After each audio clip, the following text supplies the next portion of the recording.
நிறைய பேர் நான் பார்த்திருக்கேன், மாடல்ஸ் பார்த்திருக்கேன், கிளைண்ட் பார்த்திருக்கேன். முகம் ஃபுல்லா பருவா வந்து வருவாங்க.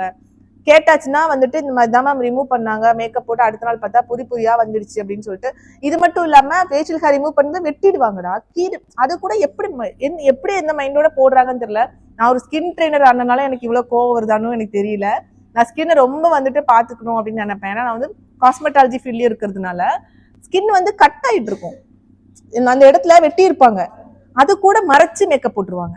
அது மேலாம் மேக்கப் போட்டா என்ன ஆகுறது? மேக்கப் பிடிக்கும் அப்படின்னாலுமே அதுவும் வந்து எண்ட் ஆஃப் த டே வந்து ஒரு கெமிக்கல் தானே. அது ஸ்கின்னுக்குள்ள போட்டா ஆமா அது நல்லது இல்ல, இன்ஃபெக்ஷன் ஆகும்ல. பண்ணிட்டாங்களா பாத்தீங்களா? எப்ப பண்ணலாம்னு சொல்றீங்க? பண்ணக்கூடாது. ஏன்னா மேக்கப் வந்து ஃபிளாலஸா வர வேண்டியது முக்கியமா இருக்குல்ல.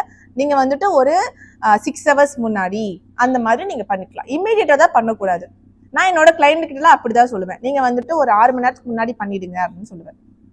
பண்ணிட்டு அவங்க வந்துட்டு ஐஸ் கியூப்ஸ் எல்லாம் வச்சு ஒரு மாஸ்க் எல்லாம் போட்டு அவங்க செட்டில் டவுன் பண்ணிட்டு அதுக்கப்புறமா நம்ம பண்ணணும். எனக்கு அதுக்கப்புறமா என்ன இருக்கு? மறுவீடு இருக்கு, ஒரு 10 நாளைக்கு விருந்து இருக்கு.